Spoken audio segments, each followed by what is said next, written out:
cette table afin, Seigneur, oh Dieu, de manger à ta table. Bénis cette heure, notre Dieu, et bénis ta parole.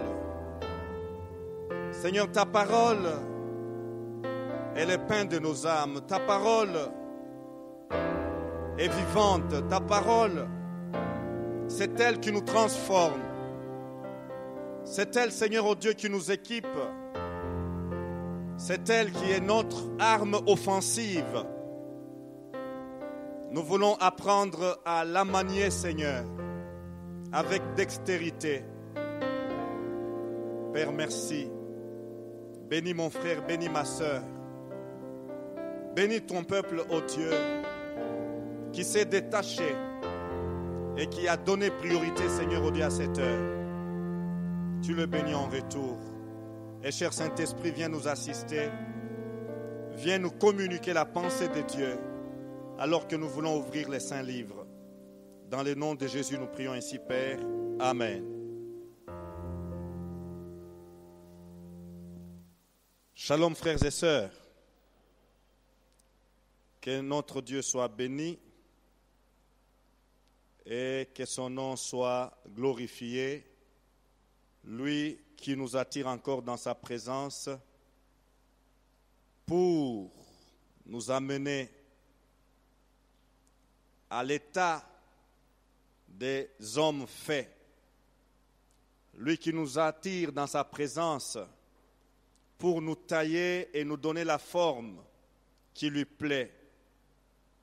Que son nom soit béni, que son nom soit glorifié.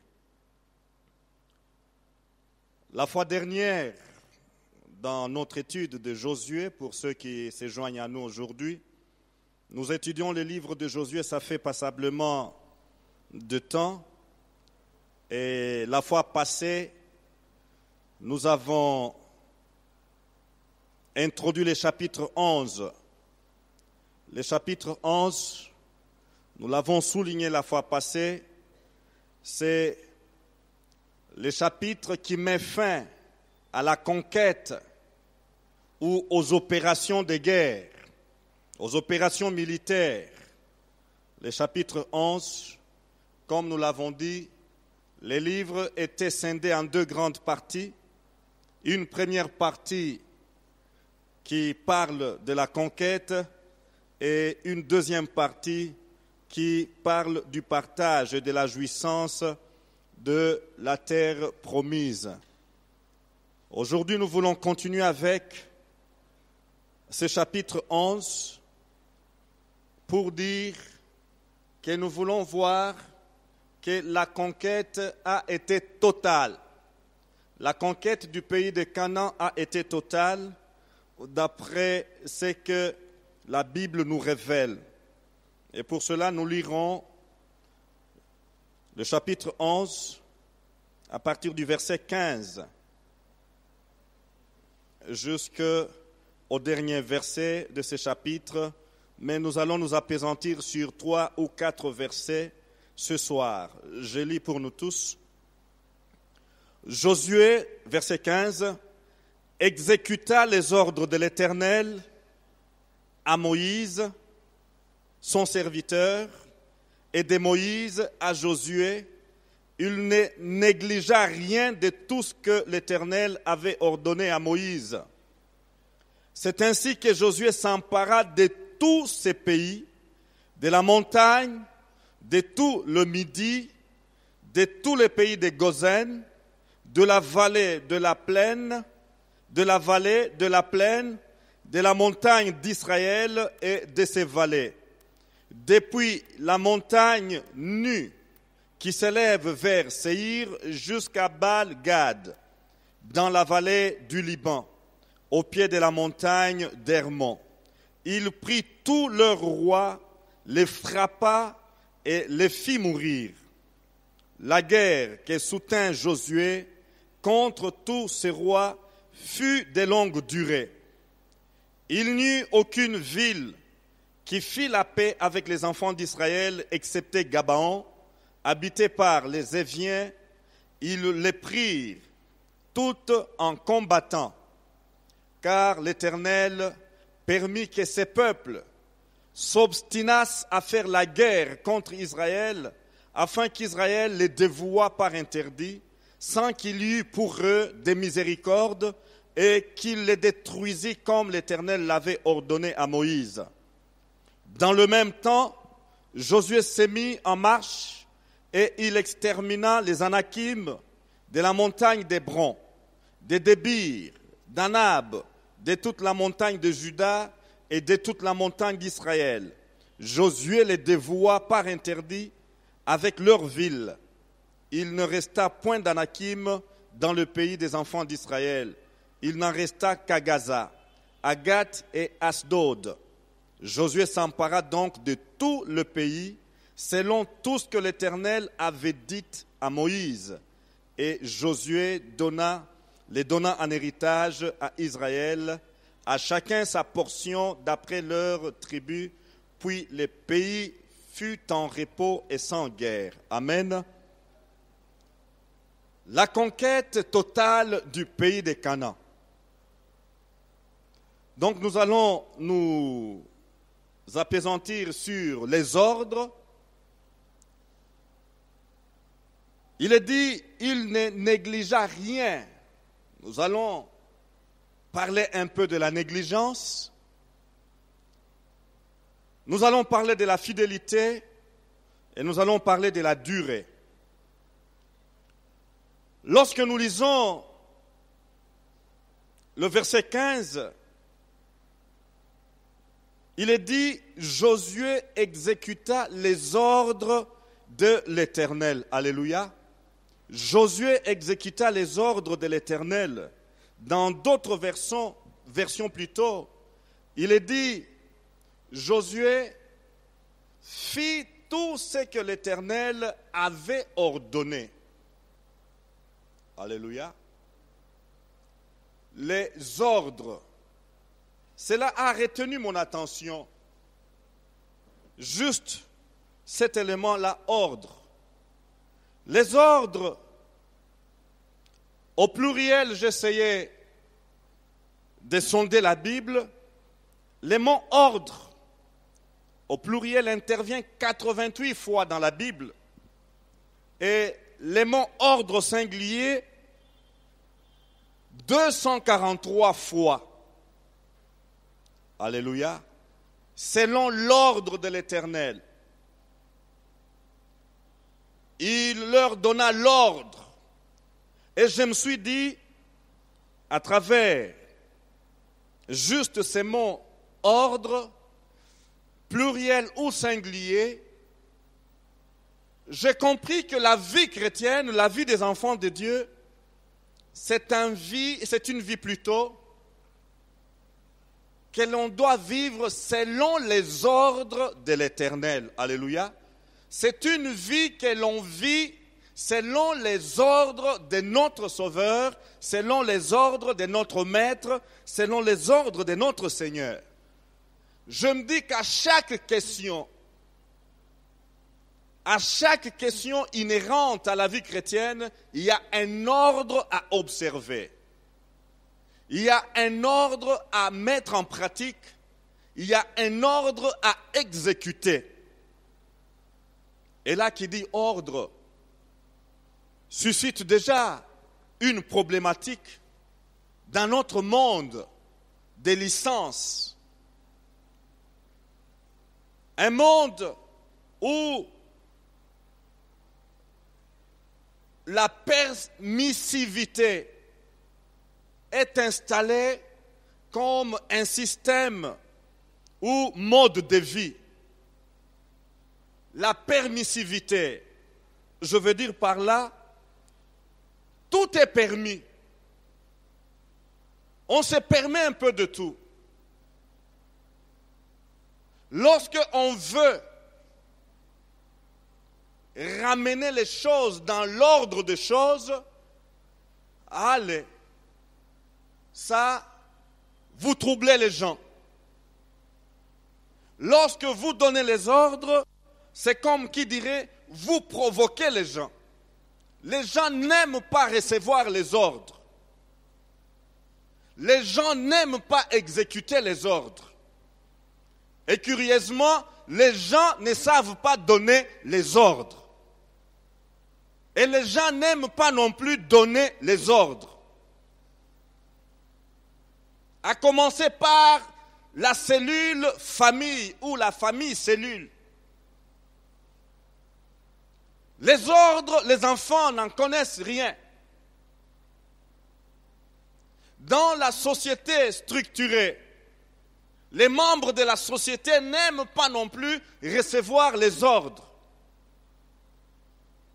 Et ceux qui sont habilités à donner les ordres n'aiment pas, curieusement, donner les ordres. Où va la société? Est-ce que je me fais comprendre? La problématique de notre monde aujourd'hui, avec la permissivité, avec la licence, avec les désordres. En d'autres termes, le système, c'est quoi? C'est les désordres qu'on doit accepter. Chacun fait ce qu'il veut, comme il veut, quand il veut. Mais quand vous venez pour dire jusque-là, pas plus loin, qu'est-ce qu'il veut celui-là? Qu'est-ce qu'il veut nous faire voir? Et voilà la décrépitude de notre monde. Voilà la descente aux enfers de notre monde. Frères, sœurs, lorsque nous prenons la Bible, Dieu qui a créé l'homme et la femme et qui les a établis dans un espace, dans un environnement, Dieu est le premier à établir comment? L'ordre. Il a dit à l'homme, tu mangeras, alléluia, des fruits de tous les arbres qui sont dans le jardin, mais, sauf l'arbre de quoi? De la connaissance du bien et du mal. Le jour où tu en mangeras, tu mourras. L'ordre est donné et c'est par là que l'ordre commence. Pourquoi? Dieu voulait le bien de l'homme qu'il a créé. Alléluia. Dieu voulait la paix. Dieu voulait le bonheur. Dieu voulait la joie, la quiétude de l'homme qu'il a créé. Et il voulait que cet homme soit comblé. Et il ne pouvait pas le laisser vivre au hasard. Ainsi, il donna l'ordre de manger les fruits de tous les arbres, sauf l'arbre de la connaissance du bien et du mal. Et voilà le jour où l'intrus, l'ennemi de Dieu, Satan, s'est infiltré. Et c'est lui qui est venu pour casser l'ordre donné par Dieu et l'ordre voulu par Dieu. Ainsi, frères, enfants de Dieu, lorsque nous obéissons aux ordres reçus, aux ordres donnés, nous glorifions notre Dieu. Alléluia. Lorsque ces ordres sont selon Dieu, en étudiant ces concepts, ordres,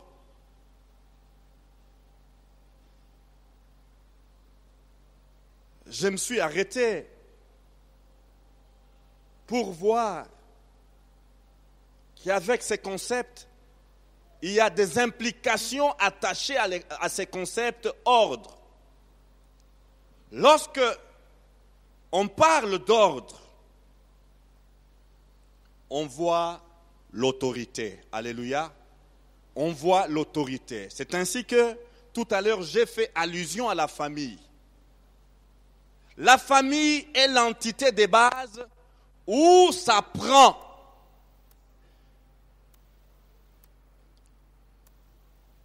l'ordonnancement, où ça prend l'observation et le respect des ordres.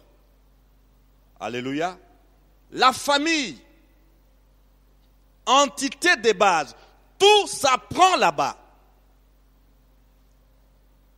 Lorsque les ordres clairs, dignes, fondés sur les valeurs chrétiennes ne sont pas donnés dans la famille, frères, comprenez, les conséquences seront telles que nous allons vivre dans une société comme une jungle. Et cela, nous le vivons aujourd'hui dans notre pays.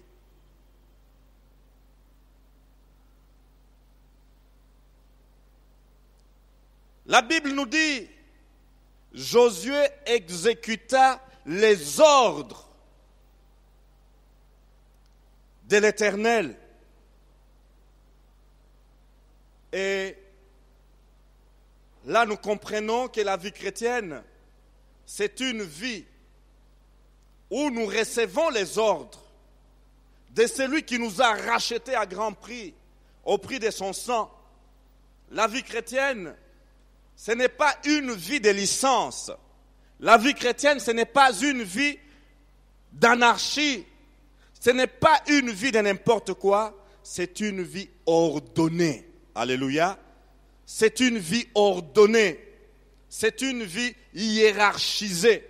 C'est une vie où tout doit être mis à sa place. J'aime ce que l'Ecclésiaste dit. Il y a un temps pour toutes choses. C'est l'ordre.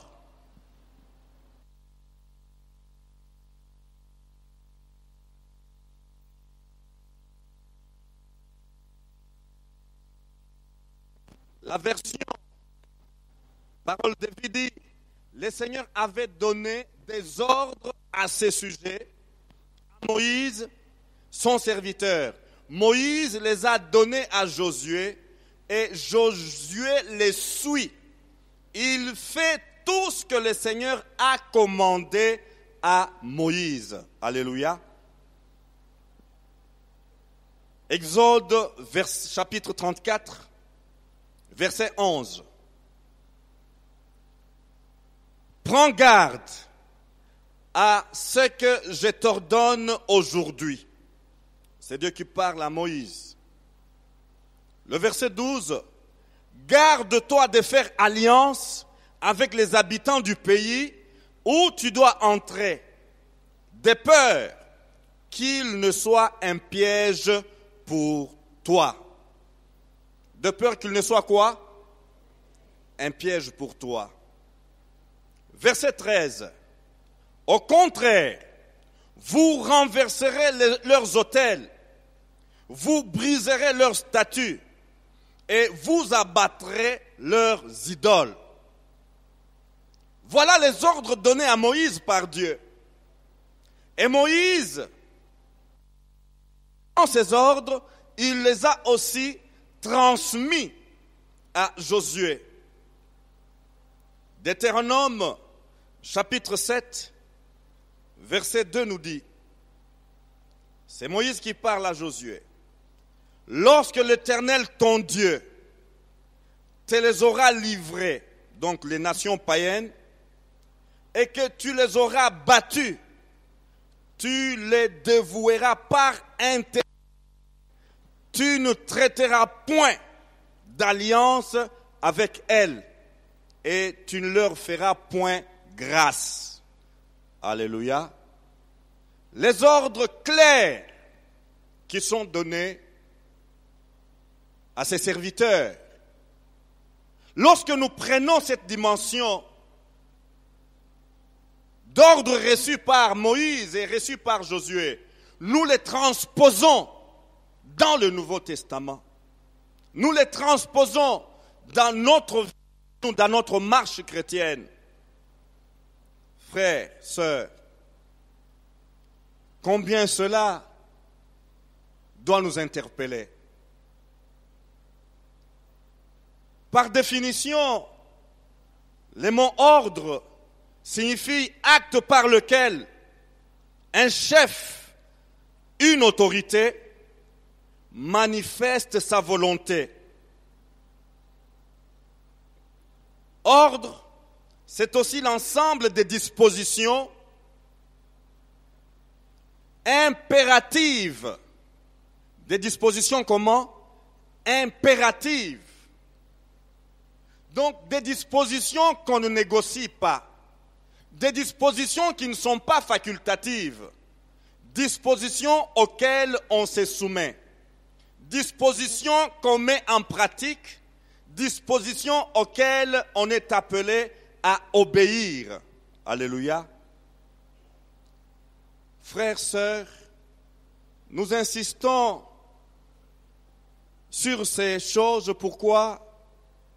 Parce que nous voulons aller des progrès en progrès. Alléluia. Nous voulons aller de croissance en croissance. Nous voulons une vie chrétienne victorieuse. Nous voulons une vie chrétienne de qualité. Et la vie chrétienne de qualité est fondée sur la parole de Dieu, l'obéissance à la parole de Dieu, la soumission à la parole de Dieu, la soumission à la volonté de Dieu. Le mot ordre, selon la Bible, a l'essence de commander, de charger, de défendre, de prescrire. Donc, un ordre, c'est un commandement. Alléluia. Un ordre, c'est un commandement. Un ordre, ce n'est pas une négociation, ce n'est pas une discussion. Un ordre, c'est un ordre. Il est donné pour être exécuté. Les centeniers pouvaient dire à Jésus, moi qui suis officier, j'ai des supérieurs avec moi qui me commandent et j'ai des subalternes à qui j'ai dit, va là-bas, il va de l'autre côté et il exécute. Et c'est ça. C'est pour nous dire que si Josué est arrivé à la conquête totale du pays de la promesse, si Josué est arrivé à la conquête totale de la terre promise, c'est parce qu'il a su faire une chose. Quelle est cette chose? Exécuter les ordres reçus. Alléluia.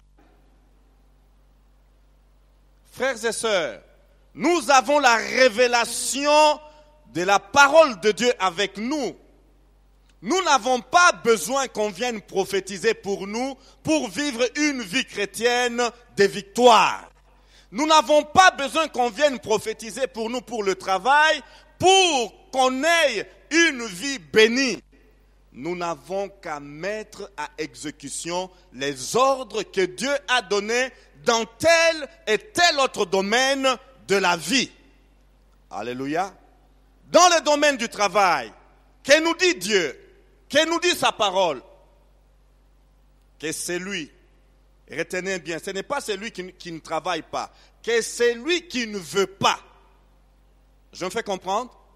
Paul dit, non pas que c'est lui qui ne travaille pas, il va plus loin que travailler, c'est lui qui ne veut pas travailler, c'est lui qui n'a pas la volonté, c'est-à-dire il a l'occasion de travailler, il a le moyen de travailler, il a la force de travailler, il a des opportunités de travailler, il a des dons, des talents pour travailler, mais il ne veut pas.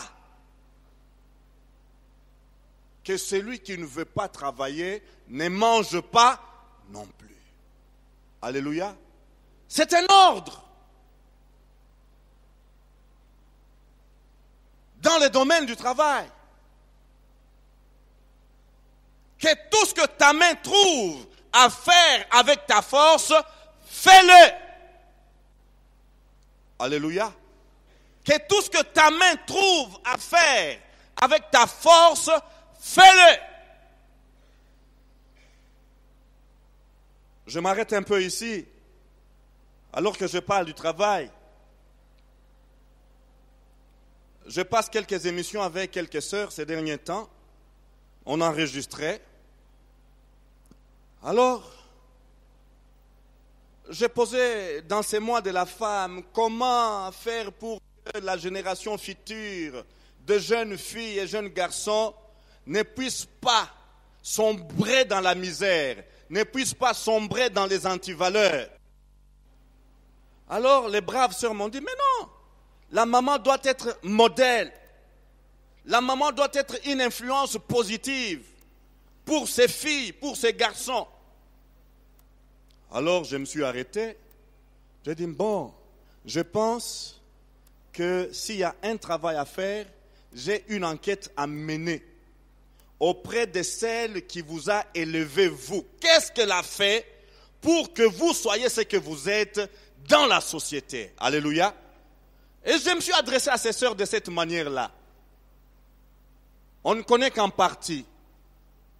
Et les deux mamans vont me dire, pasteur, notre papa fut officier et notre maman était une femme heureuse. Mais voilà, notre papa est décédé. L'aîné avait 7 ans. Et nous ne sommes que 2 filles. L'aîné avait 7 ans, ainsi de suite, jusqu'à la 3e. Elles sont 3 chez leurs parents. Écoutez ce que notre maman nous a dit, pasteur. Vous ne serez pas comme moi. Si moi j'avais étudié, je ne connaîtrais pas ce que je connais aujourd'hui. Mais voilà, parce que je n'ai pas étudié, on m'a tout arraché comme droit, on m'a tout arraché comme pouvoir, et je ne sais même pas revendiquer cela. Je suis analphabète. Mais vous ne le serez pas. Alléluia. La fille est née à 7 ans. La maman continue.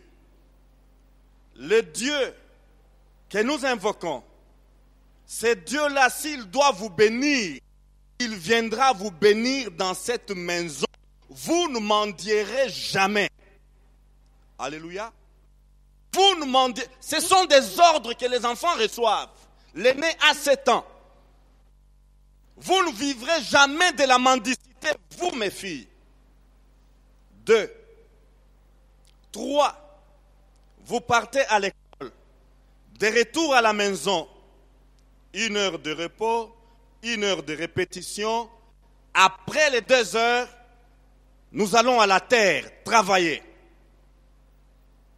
Alléluia. Frère, alors que je parle de ces 2 sœurs, je les ai toujours appelées anglophones. Ce sont des braves femmes, elles sont pragmatiques. Alléluia. Elles sont pragmatiques et ce sont des intellectuels avec I majuscule. Élevées par une veuve qui connaissait le Seigneur, dois-je ajouter. Alléluia. C'est pour dire que nous pouvons faire mieux si nous sommes déterminés. Alléluia. C'est ce que j'ai découvert dans cette veuve. Une veuve ayant que 3 filles. L'aînée à l'âge de 7 ans. 5 et puis 3 ans. Mais cette maman parvient à élever ses filles sans les désordres, sans complexe, sans mendicité. Et ces braves dames sont dans la société des femmes respectées, servantes du Dieu vivant. Alléluia. Je ne les ai jamais entendues reprocher à Dieu, Dieu, pourquoi tu nous as fait seulement, tu as donné à notre maman seulement des filles. Non. Des femmes comblées. Alléluia. Frères et sœurs, la vie chrétienne est faite des commandements. La vie chrétienne est faite des prescriptions. La vie chrétienne est faite de lois. Bref, la vie chrétienne est fondée sur la parole de Dieu.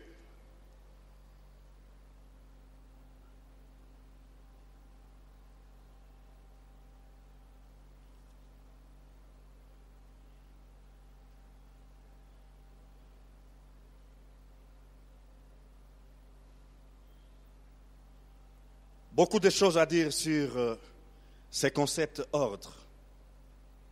Après ces concepts, j'ai vu ce que la Bible dit. Il y a dans Matthieu, au chapitre 28, versets 19 et 20, nous pouvons les dire à haute voix et par mémoire. Alléluia. L'Église de Dieu est fondée et a comme mission l'exécution de cet ordre suprême. Alléluia. L'exécution de cet ordre suprême. La Bible nous dit, allez, faites de toutes les nations des disciples, les baptisant au nom du Père, du Fils et du Saint-Esprit, et enseignez-leur à observer tout ce que je vous ai prescrit, tout ce que je vous ai ordonné, tout ce que je vous ai commandé. Alléluia. Alléluia. Est-ce que, en tant qu'enfant de Dieu, en tant que peuple de Dieu, est-ce que nous sommes obéissants à cet ordre? Est-ce que nous sommes pratiquants de cet ordre? Faites de toutes les nations, la famille, mon quartier, alléluia, mon quartier, mon établissement là où je suis employé, non pas que je veux m'improviser en évangéliste pendant les heures de service, non. Alléluia. Il y a un temps pour toutes choses. Il y a un temps pour témoigner. Il y a un temps pour travailler. Alléluia. Allez, faites de toutes les nations des disciples, les baptisant au nom du Père, du Fils et du Saint-Esprit. Et enseignez-leur à observer tout ce que je vous ai prescrit. Et voilà notre guerre. Et voilà notre bataille. La conquête des âmes. Nous ne pouvons mener cette conquête que dans la mesure où nous respectons, où nous obéissons et observons cet ordre suprême. Que faisons-nous de cet ordre? Que faisons-nous de ces commandements? Nous l'avons déjà mémorisé. Nous pouvons le réciter de mémoire, sans lire la Bible. Mais quel est le niveau d'exécution? Alléluia. Quel est notre niveau d'exécution de cet ordre?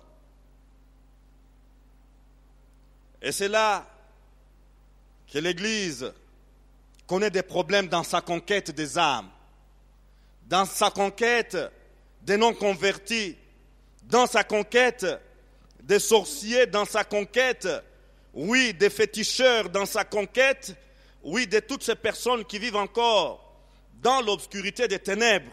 Pourquoi? Parce que nous n'obéissons pas à cet ordre qui nous est donné. Conséquence, ces gens entrent même dans notre terrain. N'est-ce pas vrai? Que ces gens, ces agents du diable, viennent même nous bousculer dans notre terrain, sur notre territoire, pour recruter des agents. Pourquoi? Nous avons retiré l'épée du carnage. Et ceci m'amène de parler un peu de la négligence.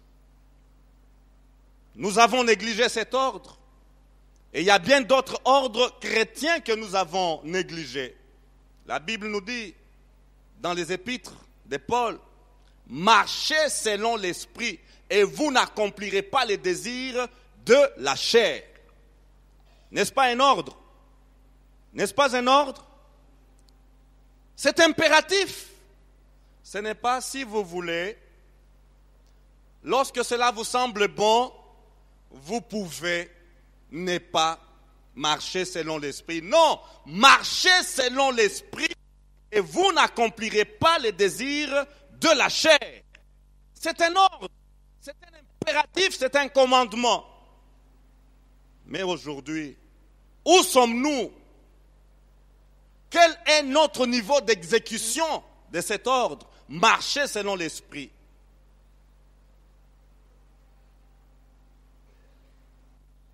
Ce verset 15 nous dit, 16 plutôt, c'est le verset 15, Josué exécuta les ordres de l'Éternel à Moïse, son serviteur, et de Moïse à Josué. Il ne négligea rien de tout ce que l'Éternel avait ordonné à Moïse. Il y a quelque temps en arrière, nous avons partagé un message aux négligents. La négligence, voilà l'arme que l'ennemi a trouvée pour stopper, arrêter la conquête des chrétiens. La négligence. Oh, écoutez, crédit, journée publique, bon, ils comprendront quand même beaucoup d'occupations. La négligence. Action ou fait de négliger quelque chose. Négligence. Attitude. État d'une personne dont l'esprit ne s'applique pas à ce qu'elle fait ou devait faire. Vous êtes là? Attitude ou état d'une personne dont l'esprit ne s'applique pas à ce qu'elle fait ou elle devait faire. Au lieu de maximiser, de faire, de miser les 100%, bon, écoutez, pourquoi je vais me casser en quatre pour faire à 100%? Bon, je vais me contenter de produire juste à 50%. Ils n'ont qu'à se contenter de cela. Pourquoi faire tant de sacrifices? Pourquoi consentir tant d'abnégation pour... Non. Je vais me contenter de produire les 20%. Négligence. Je l'ai dit lorsque je parlais de l'avertissement aux négligents. La réunion commence à 17h30. Bon, je peux arriver quand même à 18h. Ce n'est pas péché. Il y a des embouteillages.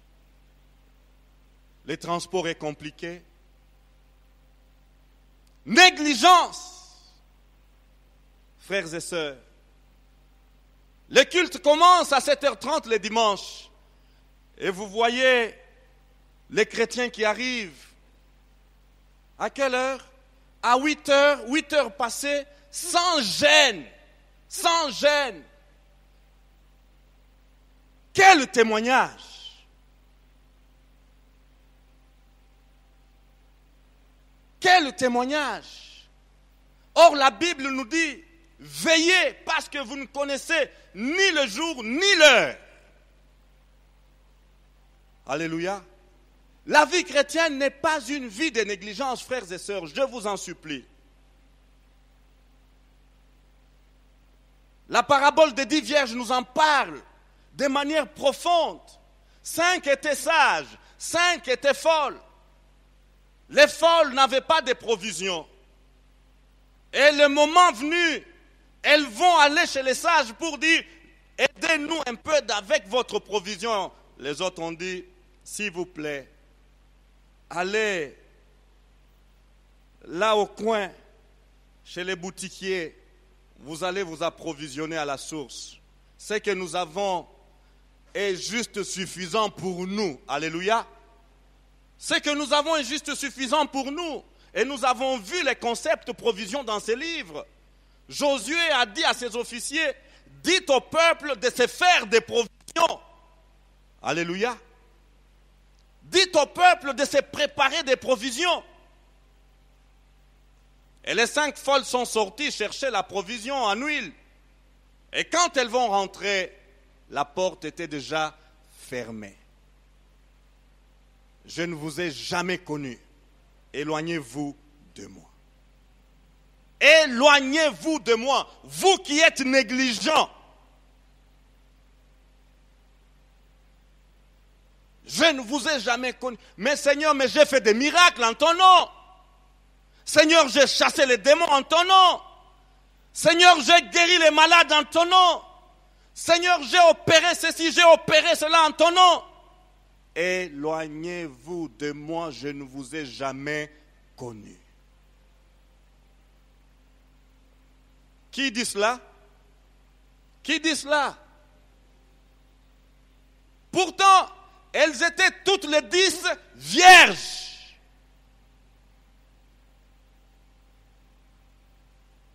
Est-ce que ça nous dit quelque chose? Toutes les 10 étaient vierges. Mais voilà les 5. Pour avoir négligé de se faire la provision, l'entrée dans la salle leur fut refusée. Éloignez-vous, je ne vous ai jamais connu. La négligence. Selon la Bible, négliger a le sens de se détourner de l'objectif. Lorsque tu connais l'objectif qu'on t'a donné, tu connais la tâche qu'on t'a donnée, tu connais ton appel, et lorsque tu te détournes de cet appel, tu te détournes de ton objectif, qu'est-ce que tu es? Tu fais la négligence. Frères et sœurs, négliger a le sens de se détourner, le sens de s'éloigner, le sens de s'écarter. Au lieu de suivre le droit chemin, être à l'heure prévue, à l'heure fixée. Non, toi tu t'écartes de l'heure. Non, je vois, non, ça fait encore, il y a encore suffisamment du temps. Je peux prendre mon temps. Tu t'écartes. Négliger, c'est se séparer, se détacher de ce que l'on devait faire et comme on devait le faire. Négliger veut dire aussi quitter le chemin.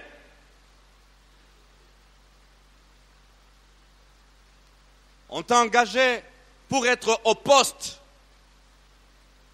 de telle heure à telle heure. Et voilà, ton supérieur, il est censé que tu sois au travail à 7h30. Ton supérieur arrive à 7h30, il ne te trouve pas au poste. À 8h, tu n'es pas toujours là. Tu as quitté le chemin. Tu as évité le poste. Et on dira, tu as déserté le poste.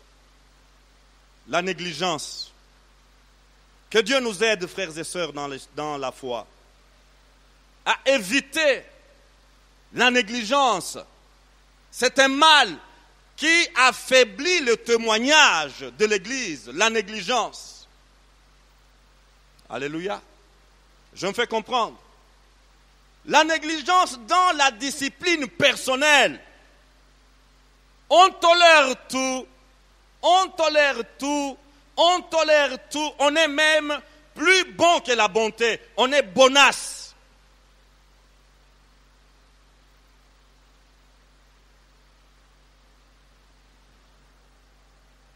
Que dit Jérémie 48, 10? Il dit, maudit soit quiconque fait l'œuvre de l'Éternel avec négligence. Y a-t-il quelqu'un qui veut être maudit? Non. Ce n'est pas quelqu'un d'autre qui viendra avoir le pouvoir plutôt de te maudire. Mais ta négligence t'attire la malédiction. Et voilà pourquoi nous devons fuir la négligence lorsque nous sommes dans les choses de Dieu bien-aimé. Alléluia. Je peux négliger de manger, oui, je vais le payer dans mon corps avec une santé moribonde. Mais dans les choses de Dieu, faisons attention. Alléluia. Nous allons chercher les sorciers ailleurs, mais nous oublions où nous avons été négligents. Que Dieu bénisse ces enfants qui sont appliqués, qui connaissent leurs tâches et l'exécutent avec dévouement et avec attachement.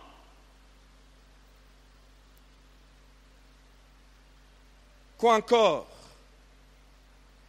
L'exécution des ordres par Josué m'a conduit à avoir une vertu dans le chef de Josué. Quelle est cette vertu? C'est la fidélité. Alléluia. La fidélité. La fidélité. Quelle qualité rare dans notre monde aujourd'hui qu'est la fidélité.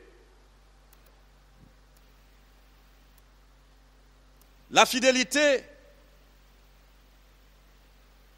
c'est la qualité d'une personne fidèle. C'est le dévouement, c'est la loyauté, l'attachement, la constance. Où sont les enfants de Dieu constants aujourd'hui? Où sont les enfants de Dieu attachés aux valeurs chrétiennes aujourd'hui? Où sont les enfants de Dieu qui vivent et pratiquent la loyauté aujourd'hui?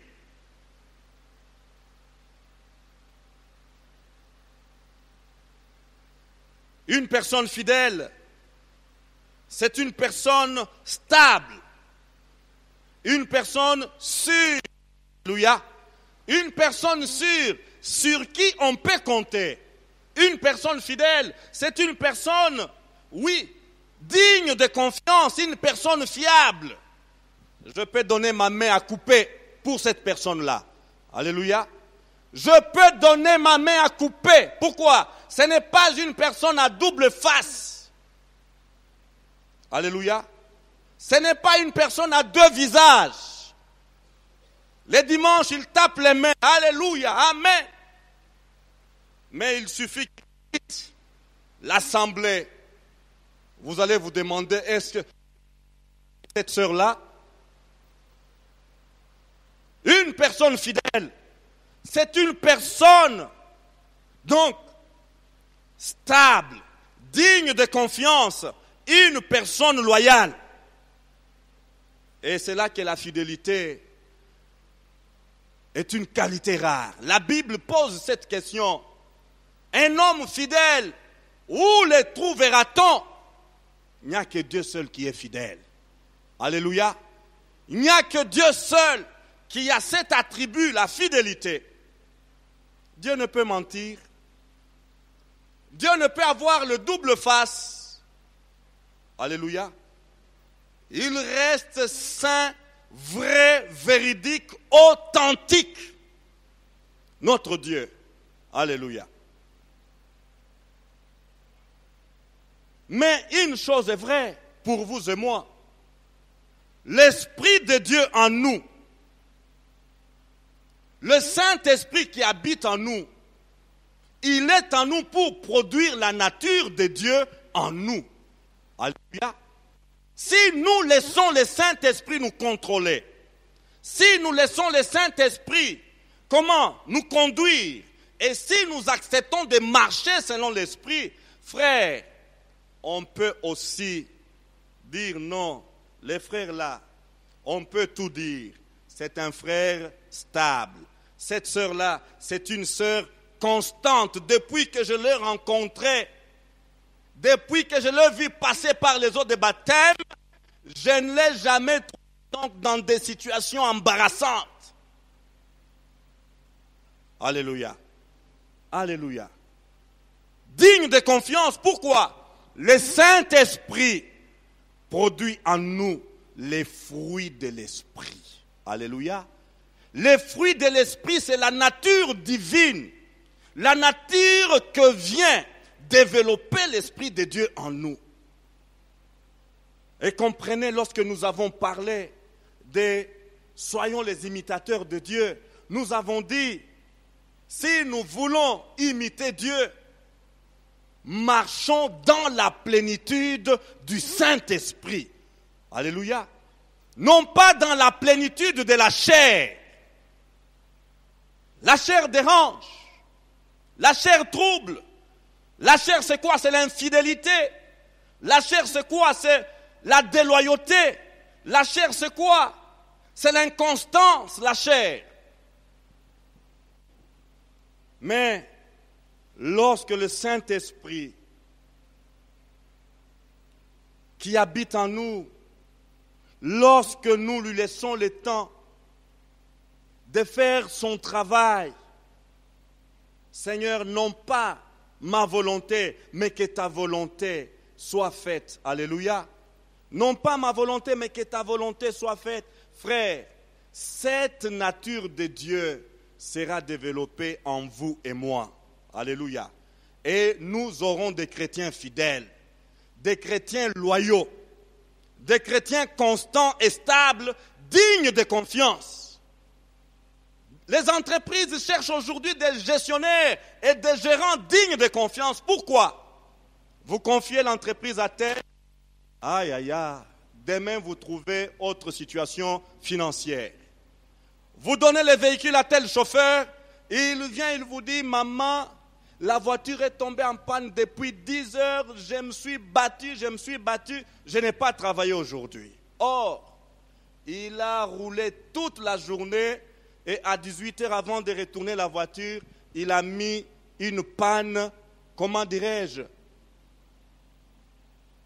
une panne montée de toutes pièces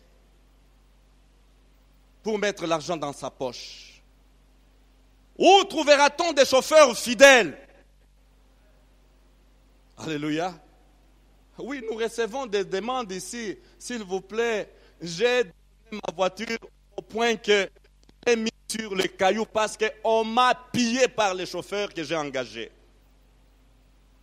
Et là, nous aussi nous disons, nous ne voulons pas en tout cas avoir de problèmes. La fidélité, aïe aïe aïe aïe aïe, denrée rare. Priez frère, le Seigneur va vous trouver quelqu'un de fidèle pour conduire votre voiture. Alléluia. Et c'est le mal qui ronge la société, la déloyauté. Beaucoup de choses à dire. J'ai lu quelque part ce que le manque de fidélité peut engendrer. Il y a quelques années, lors d'un message donné par le pasteur, notre pasteur, il a parlé d'une stratégie militaire. Si vous avez été assez culte comme moi, vous vous rappellerez de la 5e colonne de l'armée.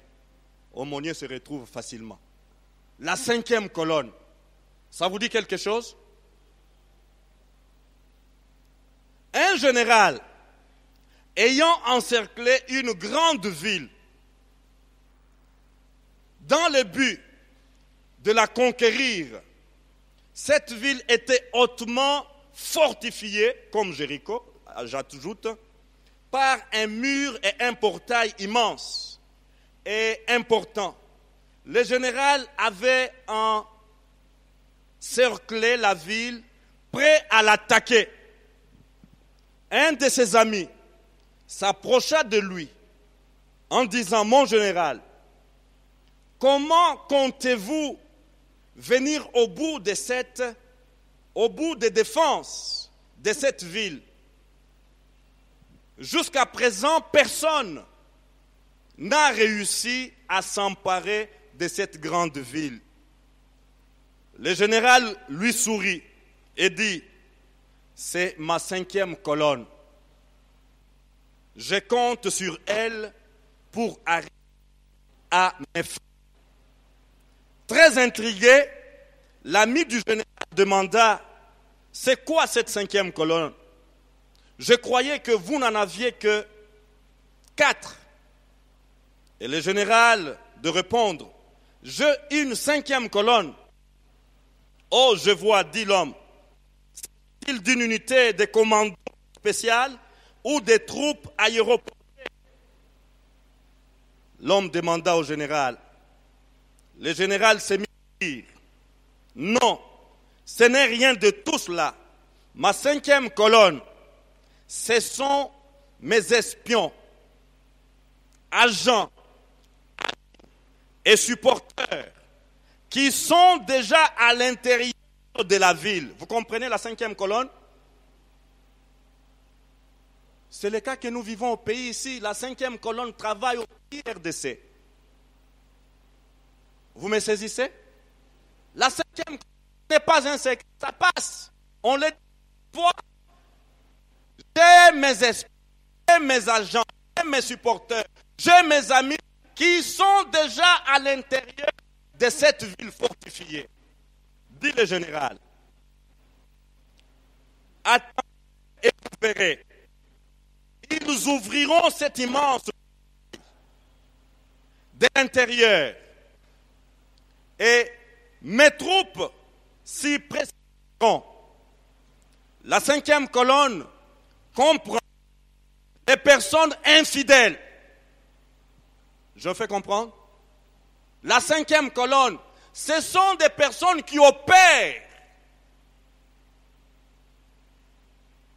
à l'intérieur d'une armée qui donne les informations à l'ennemi, qui donne tous les plans et les stratégies de guerre à l'ennemi. La 5e colonne.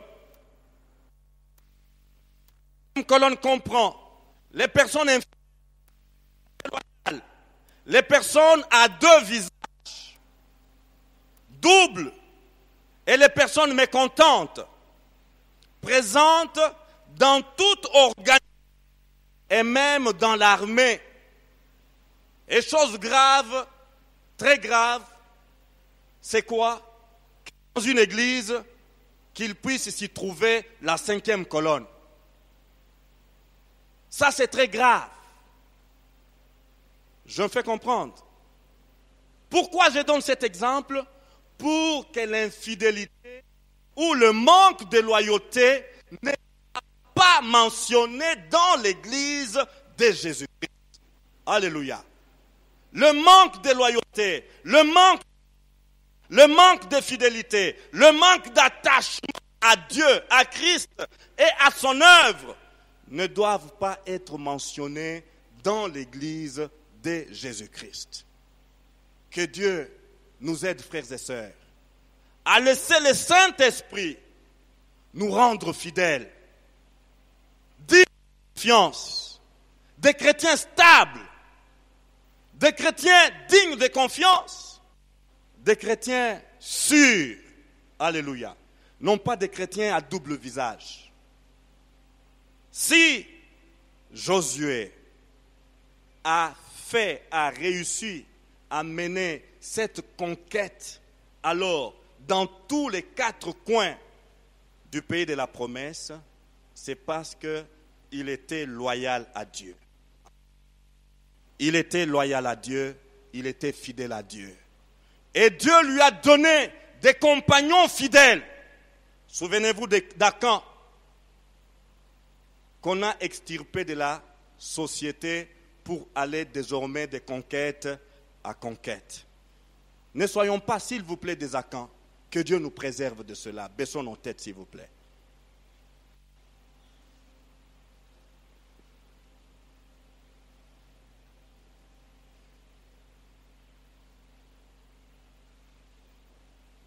S'il vous plaît, pasteur.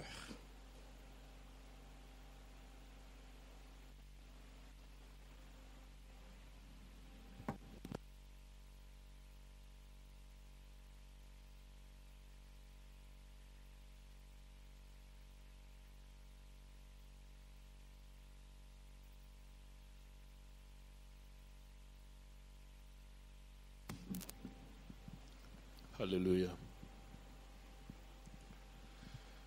Gloire au Seigneur. nous mettons nos cœurs devant la parole de Dieu. La parole de Dieu, c'est un miroir. Un miroir